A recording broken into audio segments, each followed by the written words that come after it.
Hai semua kaum muda, selamat datang. Dan pada kesempatan kali ini, aku akan membahas suatu tema yang menarik, yaitu tentang arah dasar Keuskupan Agung Semarang. Nah, kali ini sudah hadir bersama kita salah satu narasumber dan juga salah satu aktivis di gereja, Kak Jovita Bunga Kurnia. Halo Kak Jovita Bunga. Halo Tessa. Nah, yang pertama, Kak Jovita ini kan aktif banget ya di gereja, di lingkungan masyarakat juga. Setahu aku Kak Jovita tuh aktif dalam organisasi apa ya, dalam komunitas muda Katolik di parokinya Kak Bunga. Nah, tapi kan parokinya Kak Bunga ini masih termasuk dalam Keuskupan Agung Semarang, ya kan Kak? Iya, betul sekali. Jadi Kak Bunga pasti nggak asing sama yang namanya arah dasar Keuskupan Agung Semarang. Nah, aku mau tanya, menurut Kak Bunga ini arah dasar Keuskupan Agung Semarang itu apa sih? Arah dasar ya. Oke, menurut aku arah dasar itu pedoman atau cita-cita yang dimiliki di setiap gereja atau di setiap keuskupan.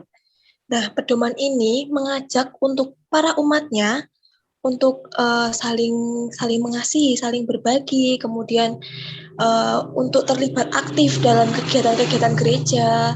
Selanjutnya untuk membangun persaudaraannya sejati seperti itu. Yang pasti untuk memperdalam imannya akan Yesus Kristus kayak gitu.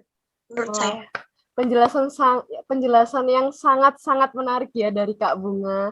Nah, tadi kan Kak Bunga dan jelasin tuh bahwa di dalam arah dasar Keuskupan Agung Semarang itu adalah pedoman dari khususnya dari gereja dan juga umat Katolik semuanya untuk bisa lebih berpartisipasi aktif baik dalam kegiatan gereja maupun masyarakat. Ada suatu cita-cita dari gereja di dalam situ. Salah satunya yaitu supaya gereja ini bisa terbuka untuk semua orang, untuk masyarakat luas, terutama untuk para kaum mudanya.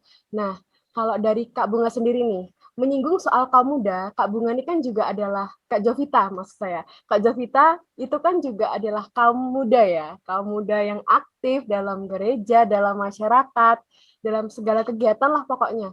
Nah, dari Kak Jovita ini sendiri, selama menjadi OMK di paroki yang masih di bawah naungan Keuskupan Agung Semarang ini, apa aja sih hal-hal yang pernah dilakukan atau pengalaman-pengalaman menarik apa sih yang pernah Kak Jovita alami selama menjadi orang muda Katolik yang aktif kayak gitu? Oke, menarik sekali ya pertanyaannya ya Tessa ya. Oke, jadi saya akan berbagi pengalaman-pengalaman saya terkait dengan kegiatan-kegiatan OMK yang pernah saya lakukan. Nah, jadi kebetulan kegiatan OMK saya itu masih aktif sampai sekarang. Puji Tuhan masih aktif. Nah, kegiatannya tuh banyak banget. Kita tuh nyusun, kita pertama-tama nyusun kayak program kerja gitu setiap bulannya. Misalnya pada bulan Mei itu kayak bulan bulan Maria kan. Nah, bulan Maria tuh kita kayak ngadain ziarah bareng-bareng ke Gua Maria. Nah, kebetulan tahun ini tahun 2021 ini kemarin kita diizinkan oleh paroki untuk mengadakan ziarah di beberapa Gua Maria, tapi hanya di sekitar paroki kami saja. Jadi seperti kemarin kita tuh ke uh, Kemboro, Gua Maria Boro, kemudian Gua Maria di stasi kita sendiri. Kita juga punya Gua Maria sendiri nih, Kak Tessa.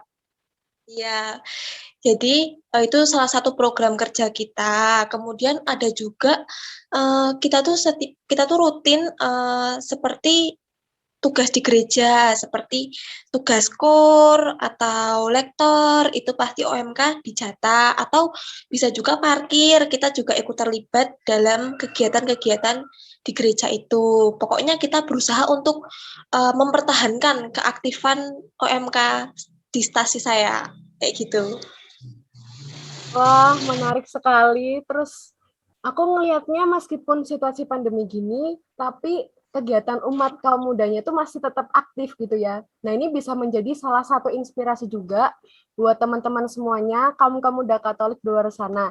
Nah, dari Kak Jovita sendiri nih, selama pandemi ini apa sih suka duka yang dialami? Jadi kalau sukanya itu ya kita jadi mengenal relasi banyak orang, kemudian kita punya banyak teman dari daerah sana sini, dari lingkungan di sekitar kita, kemudian uh, jadi kita bisa lebih mengembangkan potensi yang kita punya melalui teman-teman kita. Seperti itu. Kemudian kalau dukanya itu ya pasti sedihnya itu masih masih ada orang yang nggak mau untuk terlibat aktif dalam OMK. Padahal OMK itu kegiatannya menarik kayak gitu. Masih belum ada kesadaran dari diri sendiri untuk terlibat aktif dalam OMK. Dan itu susah untuk menyadarkan orang yang sulit seperti itu. Dari Kak Jovita sendiri ini ada nggak sih kayak inspirasi atau motivasi yang bisa diberikan supaya kaum muda di Katolik, khususnya aku sendiri ya, semakin tergerak buat aktif di parokinya meskipun keadaan pandemi kayak gini? Pesan-pesan aja ya, pesan-pesan untuk OMK yang ada di luar sana. Nah, jadi teman-teman semuanya yang belum bergabung dalam OMK, ayo segera bergabung dalam OMK karena kegiatannya itu bakal banyak banget, kemudian bakal menambah pengalaman-pengalaman kalian juga, terus menambah teman-teman kalian juga.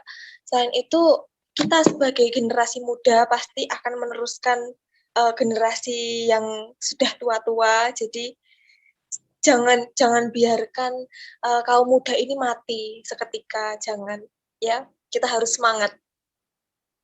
Semangat, semangat, semangat. Aku salut sih sama hal-hal yang disampaikan, terus juga apa ya namanya kiat-kiat sukses untuk menghidupi arah dasar Keuskupan Agung Semarang. Sekali lagi terima kasih Kak Jovita atas Oke, sama-sama. obrolannya yang sangat-sangat menarik. Meskipun secara online, tetapi kita tetap bisa nih ya bercuap-cuap ria tentang apa ya ke depan yang bisa dilakukan oleh kaum muda Katolik selanjutnya.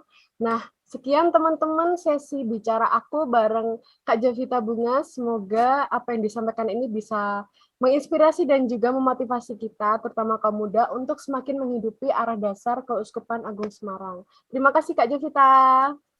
Oke, sama-sama Tessa. Dadah.